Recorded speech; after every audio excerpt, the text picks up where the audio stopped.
Acid बनता है। हो सकता है आगे चल कर के ये फूड पाइप का कैंसर बन जाए या आमाशय का कैंसर बन जाए। लेकिन कैसे इस कैंसर से बचा जा सकता है? यानी बासी रोटी का प्रयोग करके आपके एसिड को ठीक किया जा सकता है। एसिडिटी बनती क्यों है? ये तो हुआ भोजन के कारण, आपके शरीर के आमाशय जूस के कारण। तीसरा इसका कारण है अगर आप सुबह सुबह भोजन नहीं करते यानी लेट भोजन करने से, तो यही एसिड आपको बीपी भी बना सकता है, पैरालाइज भी बना सकता है, ब्रेन हेमरेज भी कर सकता है या फिर आपकी बवासीर का कारण बन सकता है।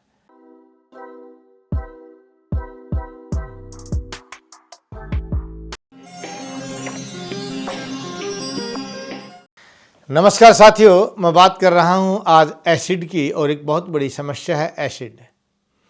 एसिड किसे कहते हैं, क्यों बनता है, क्या इसका कारण है? आप इसको वीडियो को ध्यान से सुनना।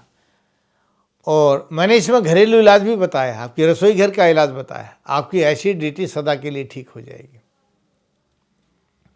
अब एसिड क्या है? जो आपके पेप्टिक जूस को ज़्यादा बन जाता है और ये ऊर्ध्वगामी हो जाता है, यानी गले की तरफ आता है, तो इसको एसिडिटी कहते हैं। यही बना हुआ एसिड जब आंत में जाकर के कहीं रुक जाता है तो छाले बना देता है। इसको एसिड कहते हैं, जहाँ एक स्थान विशेष पर रुक जाता है। और जब ऊपर की तरफ रिफ्लेक्स करने लग जाता है, इसको एसिडिटी कहते हैं। और इस एसिडिटी को अगर आप ठंडी दवाओं से दबाते हैं, यानी इसके कारण को दूर नहीं करते, तो यही कैंसर का कारण बन जाता है।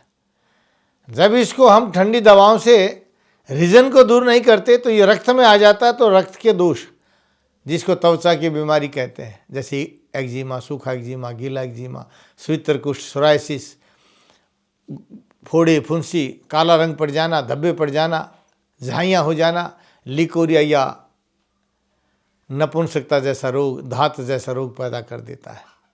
यही एसिड है। और इसी एसिड का अगर आपकी हड्डियों में चला जाता तो हड्डियों का कैंसर बन जाता है, मांस में चला जाता तो मांस का कैंसर, स्तन कैंसर या गर्भाशय का कैंसर बन जाता है।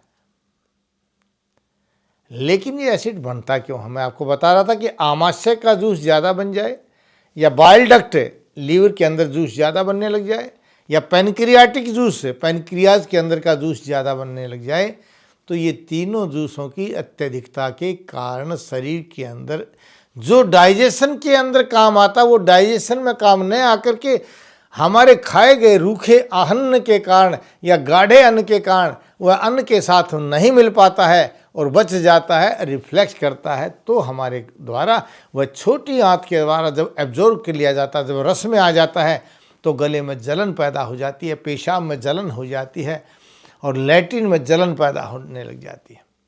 जब रक्त में आ जाता है तो त्वचा के रोग बन जाते हैं, मांस में आ जाता है तो मांस के रोग बन जाते हैं, क्योंकि छोटी आंत के द्वारा आपके इस बचे हुए एसिड को एब्जॉर्ब कर लिया जाता है।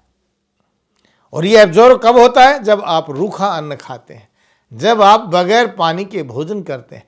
यानी कहावत आयुर्वेद कहता है भोजन को पीना चाहिए, दूध को खाना चाहिए। आप भोजन को पीना शुरू कर दीजिए, यानी इतना लिक्विड बनाइए कि वो पानी की तरह से पिया जा सके। और उस तरह से आप इसका प्रयोग करके देखिए, आप सदा स्वस्थ रहेंगे। एसिडिटी बनती क्यों है? ये तो हुआ भोजन के कारण, आपके शरीर के आमाशय जूस के कारण। तीसरा इसका कारण है अगर आप सुबह सुबह भोजन नहीं करते, यानी लेट भोजन करने से आपके अंदर एसिड या एसिडिटी बन जाती है। सुबह सुबह गर्म पानी पीने से, खाली पेट दूध और फल खाने से एसिडिटी बन जाती है। आप सुबह सुबह भरपेट भोजन कर लीजिए, एसिडिटी बनना बंद हो जाएगा। फिर भी अगर लगता है आपको एसिडिटी बन रही है, तो खाली दूध चावल का प्रयोग कीजिए, या सब्जी चावल का प्रयोग कीजिए, या दाल चावल का प्रयोग कीजिए। दाल चावल में अच्छा घी डाल लीजिए, आपकी एसिडिटी खत्म हो जाएगी। 5 किलो गेहूँ, 2 किलो चना और 1 किलो जौ मिलाकर के मोटे आटे की रोटी बना लीजिए। सुबह का आटा गौंद करके शाम को बना लीजिए, और शाम का आटा गौंद करके सुबह सुबह खा लीजिए। आपको एसिडिटी बननी बंद हो जाएगी। बासी रोटी भी आप खा सकते हैं।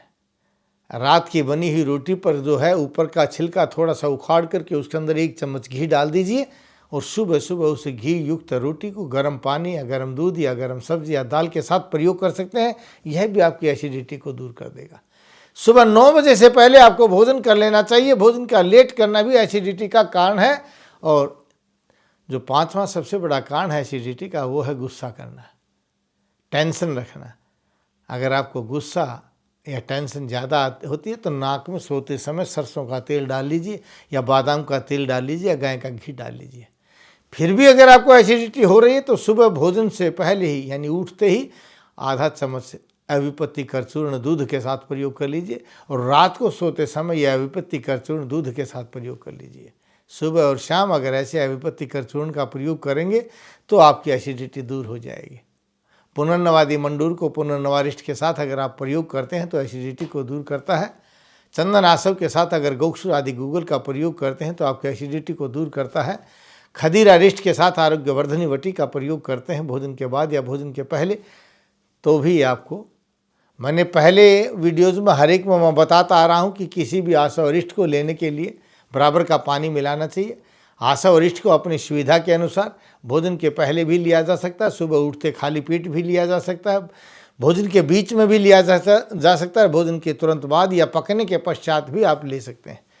आप अपने अनुसार देखिए कब आपको अच्छा महसूस होता है, उसी समय आप इसको ले सकते हैं। लेकिन अगर वैद्य से सलाह लें तो बहुत अवश्य ज़रूरी रहेगा, क्योंकि आसव अरिष्ट अगर औषधि या आहार का आप गलत समय पर प्रयोग कर लेते हैं और गलत मात्रा में प्रयोग करते हैं तो अमृत भी जहर का काम करने लग जाता है।